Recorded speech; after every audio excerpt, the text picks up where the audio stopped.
Evening all student UPSC aspirant Hindi medium student एक बार फिर से कक्षा में चैप्टर 3 लेके आई हूँ क्लास 7 का एनसीईआरटी जो दिल्ली 12वीं से 15वीं शताब्दी के बारे में।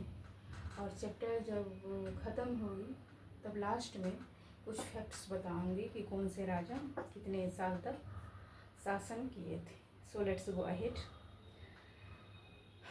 तोमर पहले जो तोमर राजपूत के काल में दिल्ली किसी साम्राज्य की राजधानी बनी, उससे पहले जो 12वीं शताब्दी के मध्य तोमरों को अजमेर के चौहानों, जिसे चाहमान के नाम से भी जाना जाता है, ने परास्त किया, यानी उसको हरा दिया गया। तोमरों और चौहानों के राजकाल में ही दिल्ली वाणिज्य का एक महत्वपूर्ण केंद्र बन गया, यानी जो व्यापारी केंद्र दिल्ली बन गया। इस शहर में बहुत से समृद्धशाली जैन व्यापारी रहते थे, जिन्होंने अनेक मंदिर का निर्माण करवाया और यहाँ देहली वॉल कहे जाने वाले सिक्के भी ढाले गए थे, जो काफ़ी प्रचलन में थी। 13वीं शताब्दी के आरंभ में दिल्ली सल्तनत की स्थापना हुई और इसके साथ दिल्ली एक ऐसी राजधानी में बदल गई जिसका नियंत्रण इस महाद्वीप के बहुत बड़े क्षेत्र पर फैला था। तालिका 1 यानी मैप 1 पे हम लोग नज़र डालेंगे और उन 5 वंशों की पहचान करना है जिनसे मिलकर दिल्ली की सल्तनत बनी थी, जिस इलाके को हम आज दिल्ली के नाम से भी जानते हैं।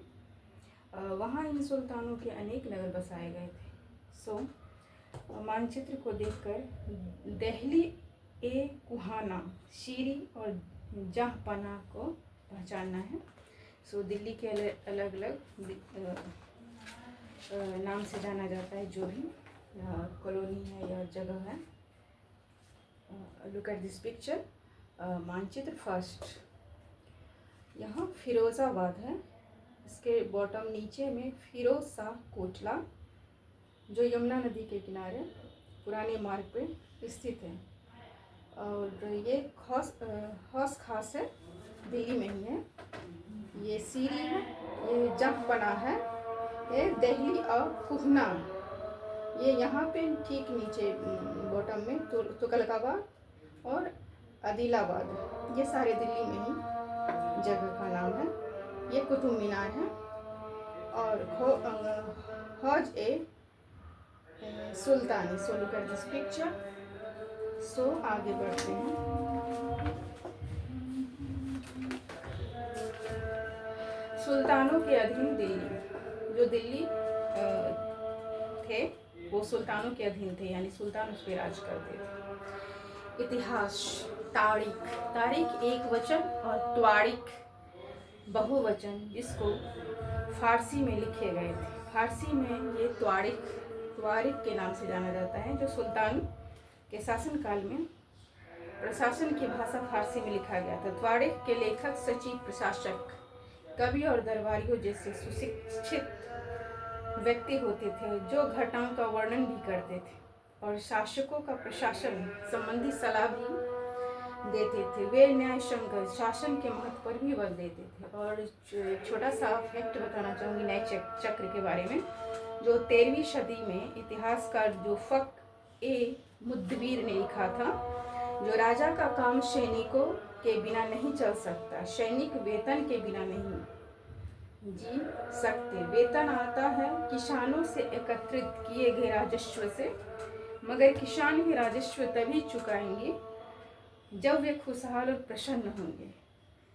ऐसे तभी हो सकता है जब राजा न्याय और ईमानदार प्रशासन को बढ़ावा दे। सो आगे बढ़ते हैं।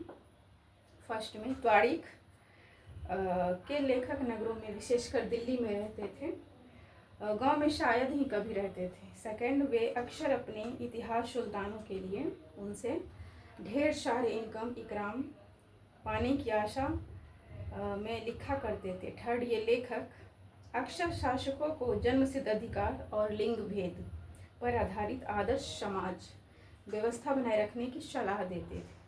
उनके विचारों से सारे लोग सहमत नहीं थे। सन 1236 में सुल्तान इल्तुमिश की बेटी रजिया सुल्तान सिंहासन पर बैठी, जो अपने दोनों भाइयों से ज़्यादा सक्षम थी राज्य करने पर।